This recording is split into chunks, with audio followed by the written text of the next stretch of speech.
Разработихме идеята "Заповядай в моя свят. Нови места, нови лица" след успешната изложба в градина Кристал преди няколко месеца. Още тогава, следвайки въпросите и на медии, и на хората, които бяха посетители на изложбата, дали има възможност да се достигне с концепцията Vision Board на човек, който има психично страдание и до по-отдалечени точки на страната, решихме да направим този проект и нашата пътуваща изложба.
Създаването на Vision Board може да бъде въздействащ инструмент за хората, които се сблъскват с психични затруднения.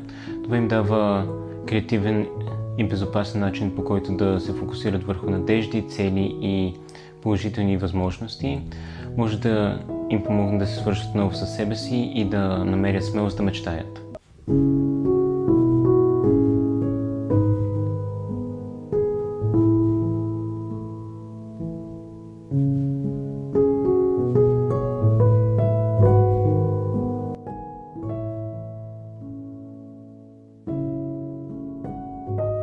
Стигмата не влияе пряко върху здравето на хората, но ги кара да се крият, да не търсят помощ и да чувстват срам от нещо, за което нямат вина.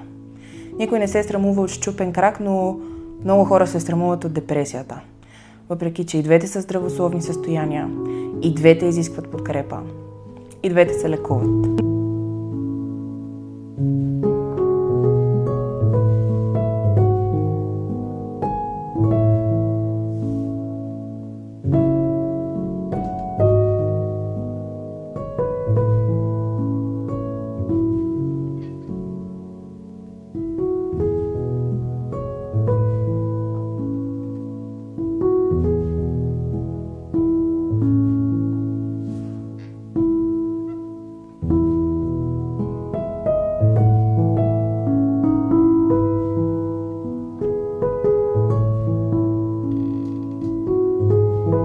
В малките общности достъпът до психологическа подкрепа е ограничен, а Vision Board е един инструмент, който не изисква ресурс. Той изисква само лист хартия и способността да мечтаеш. Една изложба в местното читалище, например, би могла да бъде изключително ползотворна за общността, тъй като хората виждат не просто една изложба, а те я преживяват. Споделяйки своя мироглед, хората с психични нарушения ни показват, че не виждат света по-различно от нас. Те ни позволяват да погледнем през техните очи и виждаме, че всъщност между тяхното виждане и нашето няма съществена разлика. Всички имаме мечти и надежди.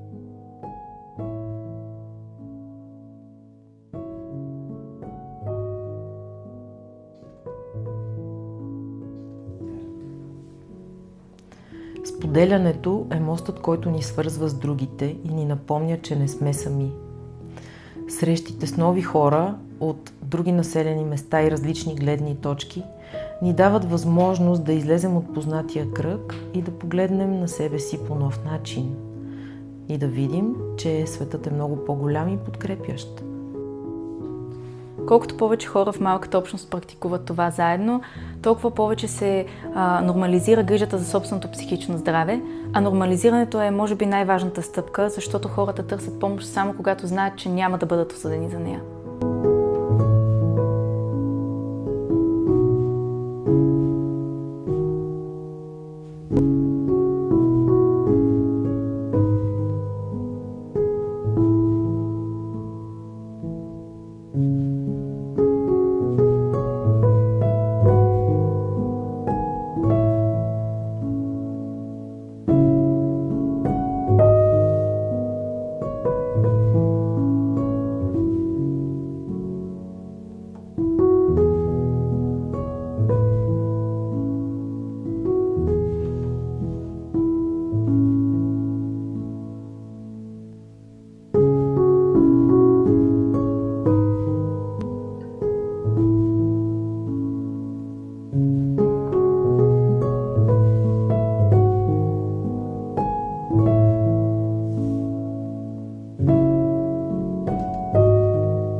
Аз от доста години съм в читалището и мога да кажа, че е много добра идеята да обикаляте така по населените места и да се случват тези изложби, защото хората не обичат да споделят, не обичат да говорят, даже им е много трудно, като дойдат да си търсят, казвам го в лицето си на библиотекар, книги, които съм ходила на трудотерапия и разни помощ да предлагам книги, свързани с психичното здраве или психологията и да се опитам да им помогна, не ми приемат. Срам ги е.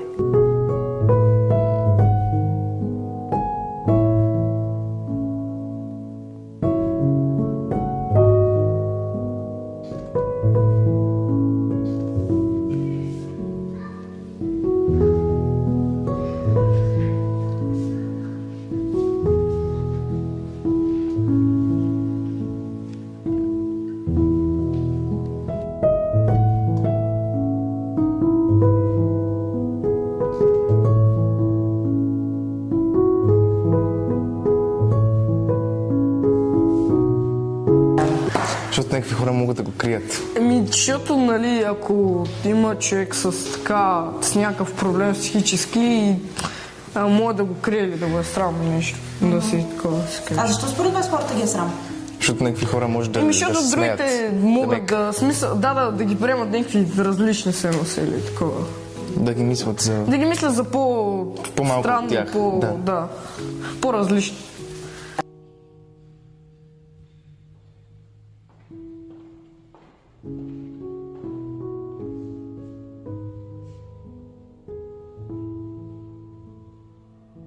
се увеличат грижите за животните, въобще като цяло. Сферата на културата пак по същия начин много ощетена. Да се окаже по-голяма подкрепа на младите, нали, и деца, таланти, и младежи, и училището. Искам да се променят много неща в училище. Хората с психични заболявания имат мечти, както всеки един от нас.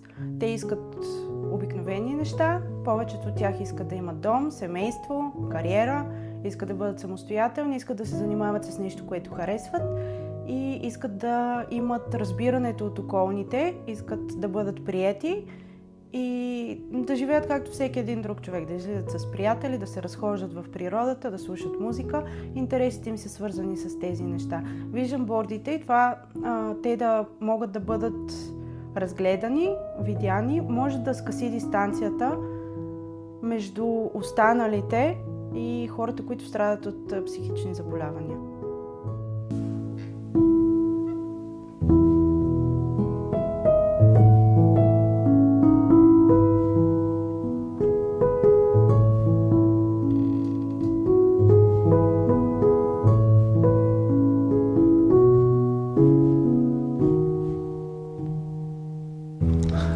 Радвам се, че все повече хора могат да бъдат информирани, че психичното страдание, психологическото страдание са често разпространени, макар и с различен характер и различна тежест. От друга страна, те са лечими. Това е чудесно.